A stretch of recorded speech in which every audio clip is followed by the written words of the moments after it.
5장 12절부터 21절, 오늘 사망과 어둠의 권세가 좀 주도적으로 등장할 것 같은데요.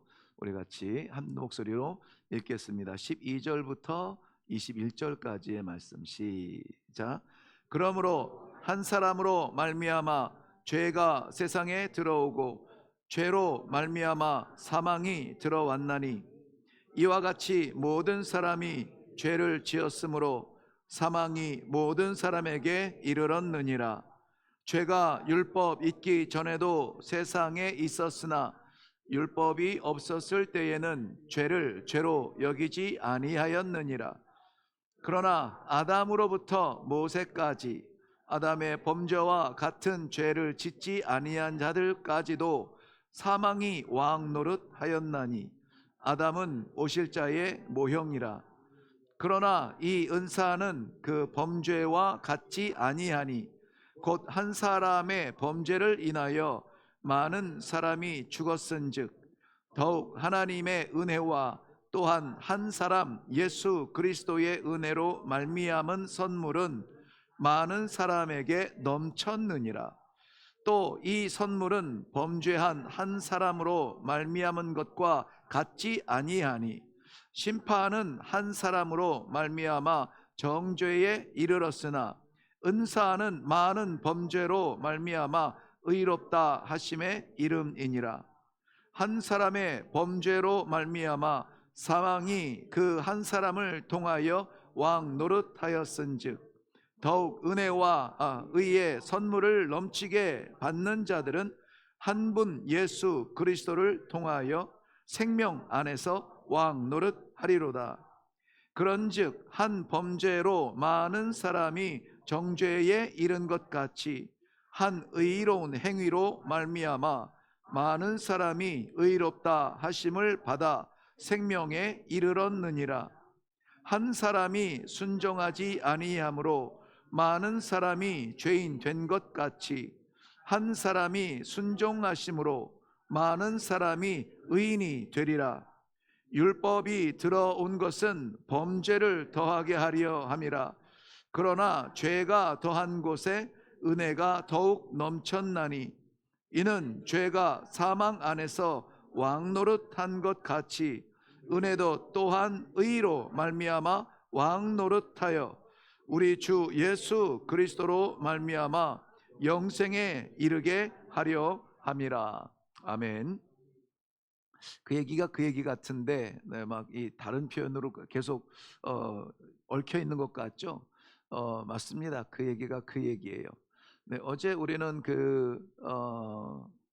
임직식을 하면서 많은 순서가 있었고 또 이런저런 권면, 축사, 설교, 다양한 사람들의 뭐 이런 이야기들도 있고 순서들이 있었는데 우리 안수 받으시는 집사님들의 그 특성으로 말미암아 어제의 그 임직식의 방향과 메시지는 하나로 딱 집결이 됐습니다. 뭐였습니까? 한 사람, 그렇죠. 예. 어떤 한 사람? 주께서 찾으시는 한 사람. 네. 어제 그 특송이 정말 그 오신 목사님들도 뭐 끝나고 이제 방에서도 또 잠깐 인사하면서도 그 얘기를 하시더라고요. 그거 다 담았다고. 그래서 기도를 참 많이 하신 것 같아요. 그렇게 얘기하시더라고요. 네. 한 사람에서 그 저희가 그 선교학을 가르치면서 다 기억을 못 하니까 저도 그렇거든요. 선교학을 배운 것이 하나도 생각이 안 나요. 그럼에도 불구하고 몇 가지 잊지 말아야 될 것이 있어서 그저 일주일, 그러니까 한 강의에 한마디 정도는 기억했으면 좋겠고 또 나랑 앞으로 만나지 못해도 이태현 그 목사님하고 수업했던 때 이런 얘기를 하셨어라고 훗날 목회 현장이나 선교 현장에서 꼭 기억을 했으면 좋겠는 메시지가 있죠. 그 메시지 하나에 여러 가지 이제 해설과 설명이 붙어서 뭐 100분이 되기도 하고 200분이 되기도 하는데요. 그 중에 하나가 뭐냐면은 one for all이라는 이야기예요. one for all. 네. 많은 사람을 위한 한 사람인 거죠. 우리는 대체로 all for one의 삶을 기대합니다. 그래서 자기가 주인공이 되고 많은 사람들이 나를 위해서 존재했으면 좋겠는 거예요. 심지어는 성도들도 마찬가지예요. 교회 와서 존재하는 목사님은 나를 위로해 줘야 되는 분이고, 내게 쏙 맞는 말씀을 주셔야 되고, 나를 위해서 기도해 줘야 되는 분이고, 막 나한테 눈꼽만큼도 한 단어도 막 이렇게 상처되는 말 하면 안 되는 사람이야. 목사님이 성직자니까. 그래서 목사님도 나를 위해서 있고, 또 권사님들도 나를 위해서 있는 거야. 내가 이 음식 싫어하니까는 이 권사님이 요번에 음식할 때는 나를 생각해서라도 이런 음식을 하셔야 되는 거고, 막 이래서 모든 주변에 있는 사람들이 다 나를 위해서 존재해야 되는 것으로, 그런 마음으로 사는 사람들이 참 많습니다. 요즘 애들은 그런 사람을 관종이라고 하나요? 네, 관심받기 좋아하는, 그래서 혼자 있는 것을 못 견뎌하는 뭐 이런 것이 이제 정반대 쪽에 있는 사람이에요. 근데 선교적인 삶을 사는 사람들에게는 이 성경은 뭐를 이야기하냐면은 많은 사람을 위한 한 사람을 이야기해요. 많은 사람을 위한 한 사람. 그래서 아브라함의 축복의 약속도 하나님께서 아브라함을 주목하시고 축복한 것처럼, 그래서 아브라함과 같은 복을 주옵소서 해서 아브라함을 바라보게 하는데, 사실은 하나님께서 아브라함을 향한 축복은 아브라함을 향한 것이 아니라 아브라함을 통해서 이 땅의 모든 민족이 너를 인하여 복을 받으리라. 그러니까 복의 종점이 아브라함이 아니라 이 땅의 모든 민족에게 있다는 거예요. 그 아브라함은 그림자 같은 존재고요. 이 많은 사람을 위한 한 사람, one for all의 대표적인 그 사람은 예수 그리스도시죠. 네, 한 사람 십자가의 죽으심으로 말미암아, 오늘 말씀이 이제 전부 그 얘기거든요. 주제는 이제 제가 이제 죽음을 주제로 삼으려고 하는데요. 그래도 결과적으로 우리가 소망하며 바라보아야 될 그 한 사람 예수 그리스도. 심지어는 우리 기독교, 우리 성도들, 우리 직분자, 우리 그 오랜 신앙생활 모든 걸 다 통틀어서 기독교 안에 이 예수 그리스도 그 한 분이 없으면 아무것도 아닌 거예요. 아무것도 아닌 거예요. 네. 뭐 바울 사도와 같은 복음을 전하던 선교사들이나 뭐 이 시대에 이 하나님의 말씀을 증거하는 저나 모든 사람들이 다 허구인 거예요. 사기꾼인 거예요. 아무것도 아닌 거예요. 세상에 제일 바보 같은 사람들인 거예요. 그 아무것도 아닌 그 예수 없는 기독교를, 십자가를 얘기하고 자랑하며 그것을 위해 살다가 죽는 것처럼 억울한 것이 없는 거예요. 이거 뭐 내 표현이 아니라 바울 사도의 과격한 표현입니다. 그거 없으면 우리는 세상에서 조롱거리가 될 거예요. 그런데 우리가 세상에서 바보 소리 듣지만은, 그러나 그래도 오늘도 찬송하며 나아가고, 우리를 둘러싼 것들이 우리를 무너뜨리려고 수없이 많아. 예수 안 믿으면 이 고통을 당하지 않아도 되는데, 예수 때문에 만나는 이런 어두움과 어려움과 심지어는 죽이려고 하는 그 사탄의 그런 발톱까지도, 그 앞에서도 우리가 두려워 떨고 숨고 도망다니지 아니하고 오히려 맞짱 떠서 찬송을 부를 수 있는 것은 뭐 때문입니까? 뭐 때문이에요? 예수 그리스도 그 한 분 때문이라는 것이죠. 왜냐하면 우리를 둘러싸고 우리를 집중적으로 공략하는 사탄의 모든 그 죄의 그 결과인 사망의 무서운 갈고리를 오직 한 분 예수만 끊을 수가 있다고요. 예수 있으면 생명이고 예수 없으면 죽음이에요. 고상하게 막 이런저런 이야기를 많이 하고 싶지만은, 그런데 간단하게 우리 성도들은 그 정신으로 살아야 돼요. 예수 없는 인컴은 우리가 두려워할 줄 알아야 돼요. 예수께서 주신 것은 맡긴 것이니 소중하게 우리가 생각할 줄 알아야 돼요. 우리의 생명과 인생과 모든 것이 다 마찬가지입니다. 하나님께서 나를 위해서 부으신 것이 아니라 나를 통하여서 누군가 살아나야 하기 때문에 맡기신 것이라고 생각한다면 우리는 내 인생이 아니라 하나님의 삶을 살아야 된다고. 우리 일회교회 공통적인 방향성이죠. 그래서 여러분, 이거는 이 믿음과 생활이 우리 새가족 공부할 때 빼놓지 않고 하는 그 공부가 그거죠. 신앙생활이에요. 신앙생활 어떻게 잘할 수 있습니까? 신앙과 생활을 분리하면 잘할 수 없습니다. 그래서 신앙은 신앙, 생활은 생활, 이렇게 생각하면서 신앙생활을 해오는 많은 사람들이 성숙하고 성장하지 않는 믿음 때문에 결국은 무너지고 쓰러집니다. 타협하고 이중적 삶을 살게 되어져요. 그래서 우리 하나님 앞에서는 완전하지 않더라도 비록 어린아이 같은 부족함이 있을지라도 순전하여 하나만 바라보는 거예요. 그 시장에 수많은 어른들이 막 아른아른거려도 엄마다 하고 이렇게 짚을 수 있는 그러한 아이 같은 순전함이 있는 그 부족함을 우리 하나님께서는 이뻐하신단 말이죠. 네. 그래서 오늘 우리가 로마서로 돌아가서 다시 한번 로마서, 이 성경의 보석이라고 하는 이 로마서를 같이 묵상할 때에 제목은 뭐라고 했습니까? 죽음에서의 승리. 죽음에 대해서 관심이 없는 사람이 있을까요? 모두 다가 죽음에 대해서 관심이 있어요. 왜 우리가 자녀들, 이제는 이제 부모님들보다는 이제 자녀들을 바라보아야 될 나이들이 많이 됐죠. 어떤 분은 이제 자녀가 아니라 손주 때문에 사는 분들도 계시고요. 그들을 위해서 우리 기도하면서 마음에 염려할 때 무엇을 위해서 걱정하시나요? 건강해야 될 텐데, 건강이 최고요. 그렇죠? 건강이 최고요. 이렇게 아직 말할 수 없다면은 아직 조금 덜 사신 분이고요. 예, 그냥 내 자식, 내 손주 이래 보면서 야야야 천천히 해, 살살 해. 건강이 최고요. 이 믿음, 그러니까 세월의 연륜이 있는 분들은 그렇게 얘기합니다. 예, 많은 점에서 아무튼 죽기 살기로 목회를 하시면서 평생 제가 기억을 하는 시작부터 끝까지 죽기 살기로 뛰셨던 저희 아버지 곁에서 동행했던 저희 어머니가 그 아들이 목사가 됐을 때는 최소한 어떻게 생각해야 됩니까? 아버지 같이 하면 좋겠다. 이런 게 아버지 같이 하면 좋겠다. 그런데 흉내도 못 내죠. 저는 흉내도 10분의 1, 20분의 1도 흉내를 못 내는데, 그럼에도 불구하고 좀 비슷한 모양이라도 비춰볼까 해가지고 애를 많이 쓰는데, 그러면 어떻게 해야 되죠? 야, 아버지는 이때 이렇게 했어 하고 가르쳐 주셔야 되잖아요. 그런데 꼭 하시는 말씀이 있어요. 힘들겠다, 천천히 해. 건강이 최고요. 건강해야 오래 사역하지. 이런 말씀을 하세요. 그럼 아니, 목회하다 우리 아버님은 늘 설교하다 강단에서 죽는 게 꿈이었는데 언제 죽어도 하나님 앞에서는 그 꿈을 꾸고 꾸셨는데 나는 그 꿈을 꾸면은 안 되나? 건강 때문에 좀 살살해야 되나? 이런 혼란스러움이 있는데요. 이게 뭐냐면은 세월, 인생 이것을 많이 사셨다는 얘기예요. 어머니가 살아보니 건강이 최고더라 이렇게 얘기하는 거죠. 죽음이 두려운 겁니다. 우리는 어떻습니까? 죽음의 그림자가 다가올 때 두려움을 느끼나요?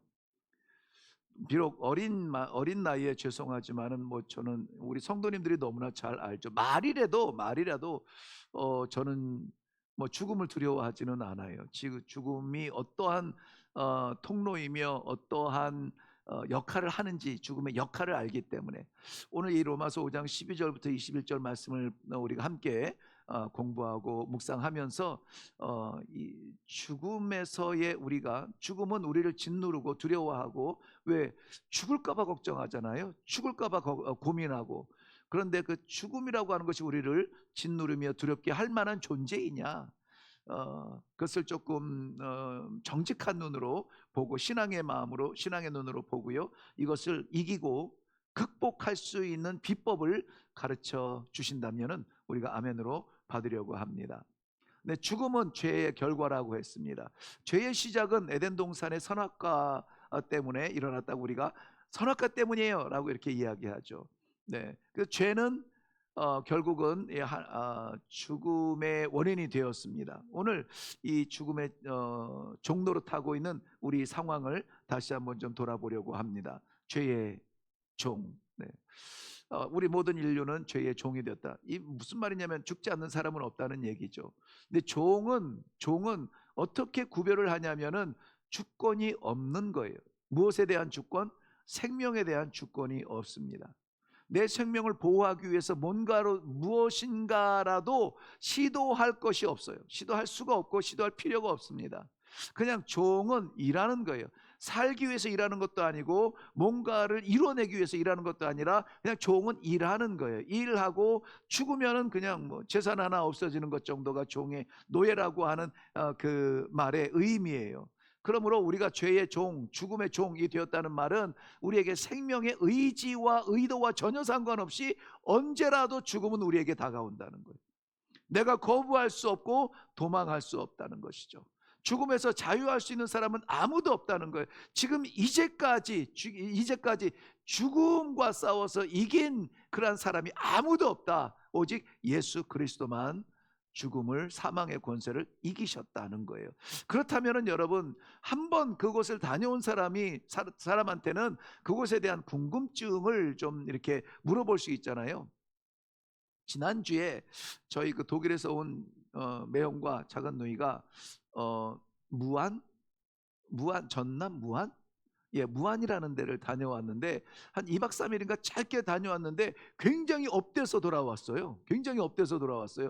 그래서 조금 더 있지 왜 그렇게 빨리 올라왔냐고. 물론 이제 우리 임직식 전에 와서 임직식에 참여도 하고 싶고 뭐 이런 것이 있었죠. 그래서 좀 빨리 왔는데 어쨌든 이 무안을 방문하고 와서는 굉장히 좀 이렇게 흥분을 했더라고요. 왜 저렇게 왜 좋았어? 그랬더니 너무 좋았대요. 너무 좋았는데 일단 거기에서 사람을 사귈 수가 있어서 좋았다고 하더라고요.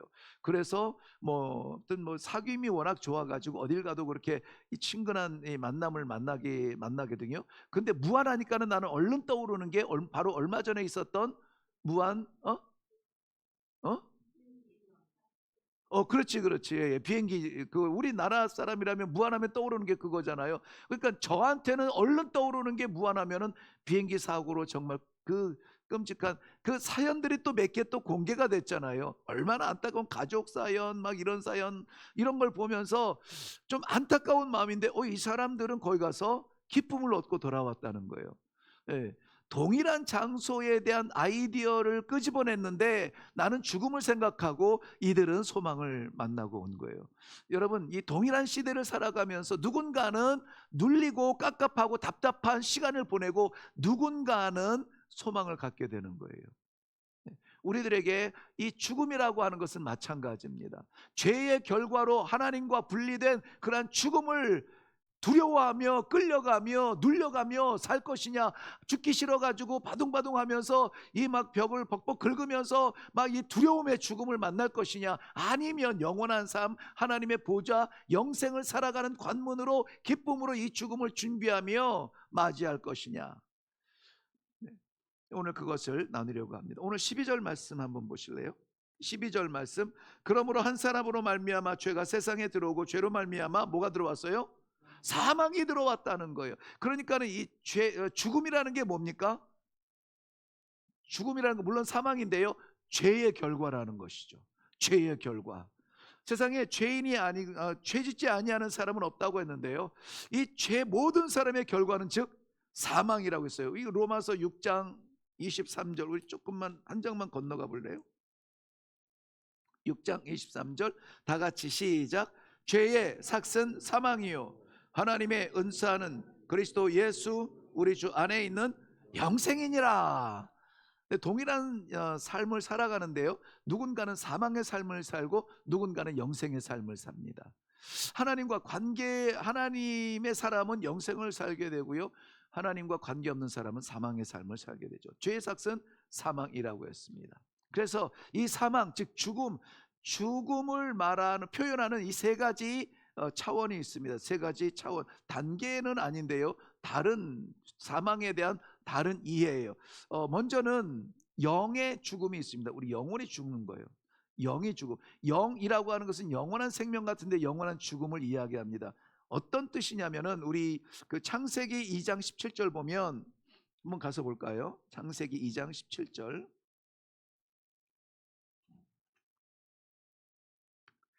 제일 앞에 있죠? 창세기 2장 17절.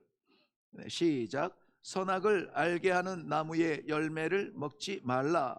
네가 먹는 날에는 반드시 죽으리라. 네, 반드시 죽으리라 했습니다. 그런데 이 선악과를 알면은 마치 독사과를 먹은 것처럼 선악을 알게 하는 나무의 열매를 먹으면 으악 하고 막 쓰러져 거품으면서 죽는 그러한 죽음이냐?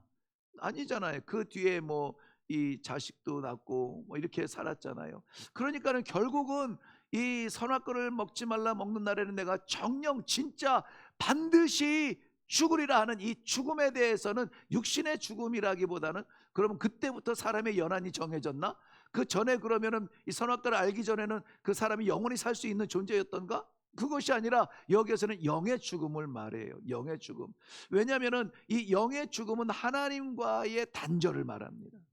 하나님을 아버지라고 말할 수도 없고 하나님과 교제할 수도 없고 하나님과 같이 거닐 수도 없는, 그래서 이 의로우신 하나님 앞에 그것을 거부한 불순종의 죄를 끌어안고 나아갈 수 없는 숨어 사는 존재들이에요. 숨어 사는 존재. 여러분 이런 거 혹시 그런 영화에서 아마 본 것 같은데요. 무언가를 강력하게 거부하고 싶으면은 없다고 생각을 해. 그것이 없다고 생각합니다. 그래서 막 무슨 막 이 두려움이 찾아온다거나 막 이 무슨 그런 걸 하면은 막 아니야 아니야 아니야 없어 끝난 거야 막 혼자서 되뇌이잖아요. 그리고는 이러한 상황이 아닌 것처럼 믿고 싶은 거예요. 아닌 것처럼 믿고 싶은, 하나님께서 살아계심, 하나님이 나를 찾으심, 아니야 아니야 그럴 리가 없어, 나는 하나님과 상관이 없는 사람이라고 숨고 도망가고 상관없는 사람처럼 살아가는 사람이 있단 말이죠. 죽음, 영혼의 죽음이에요. 영혼이 살아있는 사람들은 그럴 때 만약에 두려움이 있고 하나님의 말씀이 내 폐부를 찌르고 막 이럴 때에 비록 내가 두려워하지만은 정말일까? 하나님이 살아계실까? 하나님이 나를 기억하고는 계실까? 궁금증이 생기게 되어져요. 그런데 영혼이 죽은 사람은 마치 시체가 감각이 없는 것처럼 하나님의 생명의 말씀을 신선하게 받아들이지 못합니다. 제가 아무튼 설교라고는 제일 처음 했던 설교, 태어나서 아무튼 처음 한 설교는 요한복음 3장 16절인데요. 그 전에도 주일학교 아이들 가르치고 막 이럴 때는 공과도 하고 아이들하고 이런저런 성경적 이야기도 하고 이랬겠지만은 설교자로 섰을 때 첫 설교가 요한복음 3장 16절이었어요. 하나님이 세상을 이처럼 사랑하사 독생자를 주셨는데 누구든지 저를 믿으면은 멸망하지 아니하고 산다는 거예요. 그런데 이 세상에 많은 사람들이 그러면 다 살아야 되는데, 그런데 교회 밖에 여전히 사람들이 있고 어떤 사람은 강력하게 강팍하게 이 복음에 대해서 처절하게 단절을 하고, 오히려 어떤 사람은 이 복음을 전하는 사람들을 때리고 죽이고 내쫓고 한단 말이죠. 그러면은 그 사람들은 하나님을 사랑하지 않는 것인가? 이것을 그때 굉장히 고민을 많이 했어요. 신학교 1학년 때였던 것 같은데요. 이것을 어떻게 해석을 해야 되지? 어떻게 받아들여야 되지?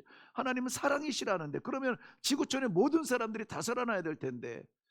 근데 그때 제가 이제 설명을 돕느라고 예를 든 것이 이 지구촌의 어느 곳을 갈지라도 이 산소, 공기가 우리가 숨 쉴 수 있도록 어디를 가든지 다 있다, 다 존재한단 말이죠. 그런데 이 신선한 산소의 공급과 전혀 상관없는 존재가 있어요. 누구죠? 죽은 사람이에요. 죽은 사람은 아무리 공기가 가득 차고 신선한 그러한 푸른 나무에서 나오는 공기가 있어도 그것으로 숨 쉬지 못한다는 거예요. 그래서 여기 그때의 이 죽었다는, 영적으로 죽었다는 거, 하나님과 상관이 없는 것이 얼마나 불쌍한지 그때 여겨졌어요. 오늘 영적인 죽음은 하나님과의 관계를 완전히 잃어버리고 그 선악과 하나를 따먹은 것, 이것이 죽을 죄가 아니라 따먹지 말라 하신 하나님의 말씀을 거절함으로 말미암아 하나님의 말씀에 도전하고 자신의 길을 걸어갔던 이 순간의 판단, 얼마나 큰 결과가 왔는가. 그것이 죽음이라면 말이죠. 죽음이라면 말. 하나님과의 단절이라면 말이죠. 하나님과의 단절은 그냥 나는 기독교 안 믿으면 돼, 안 가면 돼, 하나님 안 믿으면 돼, 그냥 이렇게 살면 되지가 아니라 순간적인 몇십 년의 이러한 지구촌의 삶이 아니라 영원한 단절, 영원한 죽음 가운데에서 살 수밖에 없다는 안타까운 그러한 부고의 소식인 것입니다. 영의 죽음. 이 영의 죽음은 하나님과의 완전한 단절을 이야기합니다. 그 다음에 육체의 죽음이 있습니다. 육체의 죽음은 우리 한 장 넘어가면 안 넘어가도 될까요? 창세기 3장 19절 말씀해 보면, 창세기 3장 19절 시작. 내가 흙으로 돌아갈 때까지 얼굴에 땀을 흘려야 먹을 것이니 내가 그것에서 취함을 입었음이라. 너는 흙이니 흙으로 돌아갈 것이니라 하니라. 네, 지금은 플래시, 지금은 이 몸뚱아리를 가지고 살아가고 있는 그런 아담에게 너는 흙이니 흙으로 돌아갈 것이라, 육체적 죽음을 말하고 있습니다. 인간은 범죄의 대가로 말미암아 영적으로도 죽고 육적으로도 죽게 되는 것이죠. 그런데 이 인간의 육체적인 죽음은 즉시 이루어져요. 그래서 즉시 이루어져서 깨꾸닥하고 죽는 것이 아니라 그 어떤 철학적으로 이것을 표현한다면은 인간은 태어나면서 뭐 한다고요? 죽어가고 있다는 거죠. 죽어가고 있다. 그 어떤 노인에게 이 죽음에 대하여서 이 담대하고 가볍게, 그러니까는 대수롭지 않게 말하는 그 노인에게, 아니 노인은 죽음이 두렵지 않습니까? 이 질병 가운데 어떻게 그 표정을 할 수 있습니까? 내가 죽어가는 것은 태어날 때부터 나는 죽어가고 있습니다. 태어날 때부터 사실은 죽어가고 있다고 말을 하고 있는 거예요. 그래서 우리 영어 표현에 보면은 이 베이비 있잖아요. 이제 얼마 안 된 몇 살 뭐 이런 것이 아니라 그냥 응애하는 이 아이를 보고도 뭐라고 물어보냐면은 how old is she? 뭐 how old라고 물어. 얼마나 늙었냐고 물어봐요. 억울하지 않습니까? 이제 뭐 몇 개월 됐고 하는데, 그러면 우리 애기 몇 개월 늙었어요, 이렇게 표현을 해요. 영어 표현은 그렇게 얘기해요. 그런데 정말 우리가 그 아주 간단한 문장이지만은 사실 우리는 지금 훨씬 더 죽음에 가까이 가고 있을 만큼 충분히 늙어가고 있다는 것입니다. 늙지 않는 사람이 없어요. 제가 목사 안수를 받고, 목사 안수의 특권은 뭐냐면 축도할 수 있는 특권이거든요. 설교야 뭐 전도사님들도 설교를 할 수 있으니까, 우리 이성은 전도사님 우리 설교 메시지가 얼마나 깔끔하고 좋은데, 설교는 마음껏 할 수 있지만 축도는 못해요. 네. 그래서 목사 안수를 받는다는 것은 축도의 그 특권을 받게 되는 건데, 이 축도는 목사의 그러니까 빌어주고 싶은 축복의 내용을 이야기하는 것이 아니라 하나님의 대리자로 축도를 하는 거예요. 그래서 있기를 축원하옵나이다 이렇게 말하지 아니하고 있을지어다라고 말하는 것은 목사의 권위가 아니라 하나님의 권위로 대언하는 거예요. 그래서 어떤 사람들은 이렇게 그걸 교만하다, 목사가 지가 뭔데 있을지어다 막 나이도 많으신 분들 앞에서 그런다는데, 그건 목사가 하는 게 아니에요. 저도 제 자신이 한다 그러면 감히 그렇게 못하죠. 어떻게 있을지어다 그럽니까? 하나님의 권위로 그렇게 쓰임 받는 것뿐이에요. 이 성부와 성자와 성령의 이 연합적인 축복을 하나님이 주시는 거지 목사가 주는 거 아니잖아요. 그런 의미의 특권인데요. 그 목사가 되어지고 첫 번째 축도를 저는 그 중국에서 했어요. 중국에 가서 이제 좀 설교를 하면서 거기에서 이렇게 축도를 할 수 있었는데요. 뭐 선교라는 걸 전혀 생각지도 못했죠. 제 사촌 동생, 어쩐 뭐 동생의 결혼식에 참석하러 갔다가 목사님이라 그러니까는 예배 좀 드려주세요. 그때 뭐 아주 그래서 예배를 드리면서 어쩔 수 없이 이제 막 축도를 하게 됐는데요. 그때 했던 첫 번째 설교 중에 그 예화가 뭐냐면은 유한한 생명, 영원한 생명. 왜냐하면은 그 중국 가서 막 처음 갔거든요. 중국을 처음 갔기 때문에 도대체 이 중국이란 나라가 어떤 때인가 막 보니까는 막 성도, 우리나라 경복궁, 덕수궁은 진짜 그 뭐 이 사랑방 정도밖에 안 돼. 진짜 어마어마한 막 이 규모의 궁궐 앞에 딱 나를 갖다 놓고 대단하죠, 막 이렇게 얘기하니까는 완전 기죽잖아요. 그런데 그럴 때에 생각나는 사람이 진시 황제란 말이죠. 진시 황제. 그래서 이 사람이 불로초를 구하기 위해서 40만 명의 젊은이들을 보내어서 뭐 구한다고 했는데, 제가 그렇게 말했으면, 그런 얘기를 하면은 안 되었던 것 같은데, 그냥 그때는 그냥 뭐 이 진리를 말하고 하나님을 소개하기 위해서 얘기한 게 그거였어요. 그러니까 허무한 것을 쫓아서 살지 않기를 바라는 마음이었죠. 그 진시황 어디 있습니까 지금? 난 와서 못 만났는데요. 그래서 그 사람 죽어서 어디에 있는지도 나는 몰라요. 이렇게 이제 그의 죽음에 대해서 이야기하려고 그랬죠. 아무리 위대한 것을 차지하고 아무리 높은 곳을 올라갔고 아무리 많은 것을 쥐었어도 다 죽는 거라는 거예요. 육체의 죽음이에요. 육체의 죽음. 피할 수 없는 겁니다. 안 죽으려고 발버둥 치는 것 같이 허망하고 안타까운 그런 몸부림은 없어요. 다 죽어요. 다 죽어. 제가 그 아프리카에 가서 죽음을 맛본 첫 번째 그 안타까운 죽음의 케이스는 그 15, 그럼 나이는 아무도 모르니까요. 그 정도 어린아이, 중학생 어린아이. 그 우리 처음에 성경 공부하던 7명 가운데 한 명이었죠. 그 한 명 뭐 그 아이한테 결국은 나중에 그 아이에게 소망을 가졌거든요. 야, 앞으로 이 말씀에 가르치는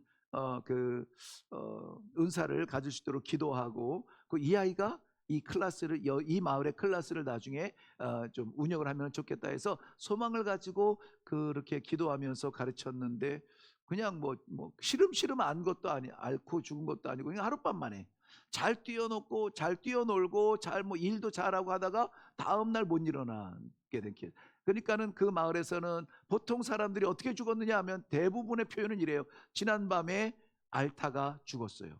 예. 막 오랫동안 앓고 막 이런 경우도 많이 있지만은 그래도 그냥 하룻밤 만에 죽는 경우가 비일비재한 거예요. 그 아이의 죽음을 보면서 그야말로 넋이 나간 것처럼 벙 이렇게, 뭐지? 소망을 가지고 복음의 열매로 저 아이의 미래에 하나님이 저 아이를 살릴 수 있으면 훨씬 더 크게 쓰실 수 있었을 것 같은데 왜 데려가셨지? 그러니까 뭐 정신이 없었어요. 정신이 없었어요. 예. 그런데 어떻게 합니까? 그 가정, 그 아이가 죽었는데 장례하던 그 가정에 들어가서 위로하고 뭔가 이렇게 나눠야 되잖아요. 나눠야 되잖아요. 뭐라도 한마디를 해야 되겠는데 정말 아무 생각이 안 나는 거예요. 아무 생각이 안 나는. 우리 다군파 부족이 만나야만 하는 고난들과 고통들, 뭐 식량의 부족함, 뭐 뜨거운 태울 듯한 태양, 뭐 이 갈증 나도 채울 수 없는 그러한 식수, 이런 것들로부터 우리 하나님이 너무나 사랑하시니까는 그런 것이 이미 가득한 그곳에 빨리 데려가셨나 봐요라고 말할 수밖에 없을 만큼. 그런데 그 이후, 그 친구의 죽음 이후에는요, 정말 그런 일들이 부지기수인 거예요. 내 사역의 세계가 좁았을 때의 개가 보인 거지, 사역의 세계가 넓어지니까는 어디에나 그런 죽음이 있는 거예요. 어디에나 있는 거예요. 아, 죽음이 별거 아니구나. 죽음이 참 가까이에 있구나. 가까이에 있구나. 육신의 죽음을 피할 사람은 없습니다. 우리 영혼도 죽죠. 영원한 죽음이 있습니다. 영원한 죽음. 계시록 20장 14절 말씀해 보면은, 우리 한번 가서 찾아볼까요? 계시록 성경의 마지막 책입니다. 계시록 20장 14절.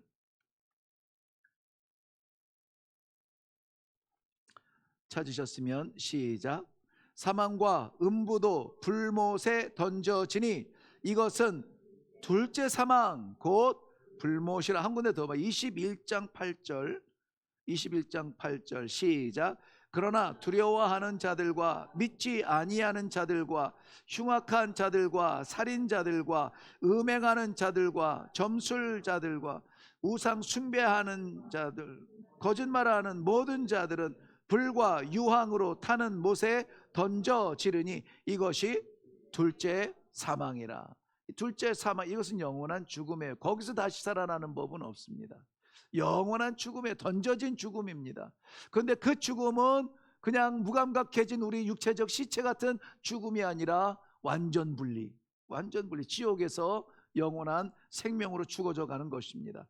그러므로 이 죽음은 피할 수 없고, 죽음은 도망할 수 없고, 모든 인류 가운데 모든 사람들이, 심지어는 예수님까지도 이 죽음을 만날 수밖에 없는 우리의 당연하고도 당면한 그러한 일이에요. 눈을 감으면 앞이 보이지 아니하고 눈을 뜨면 세상이 보이는 것처럼 죽음은 그렇게 우리에게 있습니다. 그런데 오늘 말씀에서 로마서 5장 14절 이후 21절까지의 말씀에서는 그 죽음이 다가 아니라는 거죠. 그 죽음에서 이겨내고 죽음에서 승리할 수 있는 방법이 있다는 거예요. 죽음이란 존재에 대해서 이렇게 우리가 두렵고 좀 답답한 심정으로 살폈다면, 이제 정리하는 부분에서는 죽음을 어떻게 승리할 수 있을까? 죽음을 이길 수 있을까요? 네, 요한복음 14장 6절 말씀, 우리 새 가족들이 늘 암송하는 말씀이죠. 요한복음 14장 6절 말씀, 우리 암송하시는 분, 내가 곧 길이요 진리요 생명이니 나로 말미암지 않고는 아버지께로, 갈자 옳자, 갈자 올자, 올자. 왜 올자예요? 어? 돌아가기 때문에 올자다. 네네. 그것도 뭐 괜찮은 표현인데요. 이것은 사람이 우리 육신을 가지고 있는 사람이 표현할 수 없는 표현이죠. 예, 이 문장적으로는 안 맞아요. 왜냐하면은 당시 하나님은 삼층천, 예, 하나님의 나라에 계시는 분이고 거기에서 파송받아 이 땅에 오신 하늘로부터 온 선생님이요, 거기서부터 온 선생님이라고 거기서부터 온 예수 그리스도를 다 그렇게 알고 믿었거든요. 근데 예수님은 그렇다면 우리 눈앞에 있는 육체를 가진 우리와 똑같은 존재요, 하나님은 하늘에 계신 분인데 내가 곧 길이요, 거기 가는 길이요, 진리요, 딱 하나의 진리요, 생명이니 영원한 생명이니 나로 말미암지 않고는 아버지께로 갈 자가 없느니라 해야 맞아요. 그러면은 아무렇지도 않은데 아버지께로 올 자가 없느니라라고 말할 때에는 예수님이 지금 눈앞에서 말씀하시지만 예수님이 어디에서 말씀할 때 이것이 통하는 거죠? 아버지 곁에서. 아버지 곁에서. 그래서 예수님의 눈에 보이는 육체의 제한적인 능력이 아니라 예수님의 삼위일체적인 신적 능력을 이야기하고 있어요. 지금 내 눈앞에 있는데 하나님께 올자라고 하는 것은 지금 여기도 계시지만 거기에도 계신다는 거예요. 여기에 계신다고 해서 거기에 계시지 아니한 것이 아니라 여기에도 계시지만 거기에도 계시는, 그래서 아버지께 올자가 어떻다고요? 없느니라. 없느니라. 하늘을 믿지, 하나님의 나라 영원한 생명을 믿지 않는다면 괜찮아요. 그런데 믿는다면 딱 한 길밖에 없다는 거죠. 예수 그리스도. 그래서 우리 신앙 가운데 예수 없는 신앙생활 얼마나 억울하고 얼마나 바보 같으며 얼마나 공허하냐 이거예요. 예수 없는 직분, 예수 없는 섬김, 예수 없는 신앙생활, 여러분 그럴 수가 없을 것 같죠? 그럴 수 있습니다. 종교인으로서 만족하는 거죠.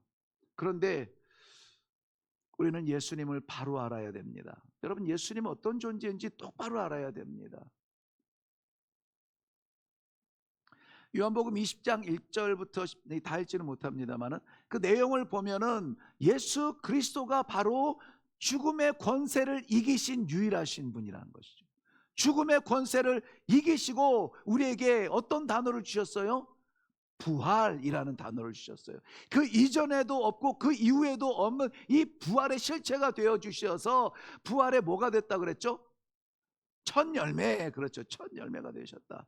첫 열매는 순서적인 것이면서 상황적이죠. 첫 열매, 누렇게 익은 그 밭에서 첫 곡식단을 베어서 하나님 앞에 올려드리는 그러한 이 화목제물로 올려드리는 그러한 첫 열매 이상의 그 열매 뒤에는 누가 있다고요? 다음 열매, 다음 열매. 나는 그 중에 하나라고 믿어지는 것이죠. 잠자는 자들의 첫 열매가 되었다. 그것이 내가 믿는 예수다. 예수는 우리의 어려움을 해결해주고 예수는 우리의 질병을 고쳐주는 이러한 거기에 머물면은 안 되고 죽음을 이기시고 부활의 첫 열매가 되었다. 그러면 예수 믿고 그 길 따라가는 사람들은 부활할 수 있습니까? 없습니까? 부활할 수 있죠. 전 부활할 겁니다. 네, 부활할 거예요. 같이 하실 거죠? 네, 같이 가시기로 한 거죠. 네, 그 자리에서 그때 만납시다. 예수님을 제대로 알아야 되지만 예수 안에 거해야 돼요. 예수님이 간절하게 그의 제자들에게 구한 것은 그거예요. 기대하는 것은 그거였습니다. 늘 동행하고 같이 앉아서 밥 먹고 같이 이 3년을 동행하면서도 예수님이 그 제자들에게 간절히 바랬던 것은 무엇이냐면은 너희가 내 안에 있고 내 말이 너희 안에 있기를 바란 거예요. 육체적 동행에서 끝나면은 안 되고 예배당에 온 이 육체적인 이동, 장소적 이동에서 멈추면은 안 된다는 거예요. 예수님의 말씀이 내 안에 있고 내 안에 뭐가 있을까요? 내 안에 심장이 있죠. 심장에 피가 펄쩍펄쩍 뛰어야 우리가 사는 것처럼 내 안에 예수 그리스도의 말씀이 있어야 우리가 사는 것처럼 우리의 가정에 예수가 살아야 우리의 가정이 사는 거고, 이 교회도 아무리 예쁘게 치장을 했다고 해도 이 안에 예수가 있어야 교회가 되는 거예요. 예수가 있어요. 반대로 말할까요? 반대로 말하면은 아무리 무능력해 보이고 아무리 바보 같아 보이고 아무리 끝장난 것 같아 보이고 아무리 악해 보이고 아무리 큰 범죄자일지라도 살인자일지라도 예수를 만나면 사는 거예요. 바울 생각나시죠? 저도 그렇습니다. 저 자신도 예수 아니면은 이렇게 살 것 같지는 않아요. 하고 싶은 거 마음대로 하고 살죠. 근데 지금 모든 것이 제약되어지고 모든 것이 눌려져야 되고 모든 것을 절제해야 되고 막 이런 가운데에서도 여러분 제가 사역을 하면서 저는 언제든지 소망을 이야기하고 하나님의 권능을 이야기하고 생명을 이야기합니다. 억지로 가지 않아요. 감사하게 이 길을 달려가고 있습니다. 그러므로 로마서 8장 1절 우리 다시 돌아가 볼까요? 로마서 8장 1절입니다. 다 같이 있습니다. 시작. 그러므로 이제 그리스도 예수 안에 있는 자에게는 결코 정죄함이 없나니, 다음에 이는 그리스도 예수 안에 있는 생명의 성령의 법이 죄와 사망의 법에서 너를 해방하였음이니라. 아멘. 예수 안에 있으면은 죄에서 해방되고 죄에서 해방되면은 죽음의 사슬에 얽매이지 않아도 된다는 것이죠. 자유케 된다는 것입니다. 이 놀라우신 복음이 우리 성도들 안에 있기를 바랍니다. 예수 안에 있어야 돼요. 예수 안에. 예수 안에. 우리 잘 아시는 대로 이 in Christ and Christos, 바울 사도의 전체 그의 이 신약 성경에 그가 고백하는 전체 신앙의 기준이 뭐냐? 그리스도 안에 있으면 산다. 그건 본인이 경험한 거니까요. 예수라는 사람을 알기만 하지 그의 밖에 있을 때는 그는 포학자요 회방하는 자였습니다. 그런데 예수 그리스도를 만나고 그 안에 예수 그리스도를 우리말로는 믿게 되니까는요, 예수 안에 거하게 되니까는요, 그는 교회를 세우는 자가 되고 복음을 전하는 자가 됩니다. 하나님께 인정받는 종이 되고 그의 가는 길은 인생길이 아니요 하늘길. 이 길을 두려움이 맞는 죽이지 않으면은 잠을 먹지도 자지도 아니하리라고 하는 이 칼을 품은 자들이 40명이나 기다리고 있는 그 길을 어떻게 합니까? 달려갈 수가 있는 거예요. 마치 골리앗을 향하여서 달려나아가는 다윗처럼 말이죠. 멋있지 않습니까? 기왕이면은 이런 신앙생활 하면 좋지 않을까요? 마지막입니다. 우리는 예수님을 알아야 되기도 하지만 그 안에 거해야 됩니다. 그리고 요한복음 5장 29절 말씀에 보면 선한 일을 행한 자는 부활로, 악한 일을 행한 자는 심판의 부활로 나오리라 했습니다. 예수 그리스도를 믿는 자는 예수 그리스도가 약속한 생명의 부활을 기대해야만 됩니다. 이 기대는 결국은 우리의 찬송이 되고 우리의 간증이 될 것입니다. 믿는 자는 생명의 부활로, 믿지 아니하는 자는 영원한 형벌로, 그런 부활이 있게 됩니다. 오늘 우리에게 주신 이 말씀이 죽음을 안 만나게 한다는 것은 아니에요. 그런데 이 죽음이 어떤 죽음일 것이냐, 영원한 생명으로 들어가는 예수 그리스도를 믿는 믿음의 길이냐, 아니면은 믿지 아니하고 지옥으로, 영원한 형벌로, 영원한 죽음으로, 하나님과 관계없는 그러한 곳으로 추락할 것이냐에 대한 이 믿음의 질서를 생각하게 합니다. 어떤 죽음을 죽을 것인가. 아무쪼록 저는 바라기는 일회교회 모든 사랑하는 성도 여러분들이 예수 그리스도 안에서, 예수 그리스도 때문에, 예수 그리스도와 함께 아버지 앞에 설 수 있는 살아있는 믿음의 백성이 다 되기를 주님의 이름으로 축원합니다. 기도하겠습니다.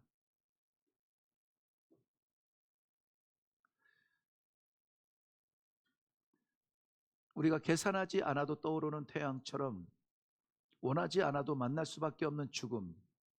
그런데 이 죽음이 우리를 짓누르는 두려움이 아니요, 하나님의 영광, 하나님의 영원한 그 보좌 앞에 설 수 있는 과정이라면 기꺼이 감당하겠습니다.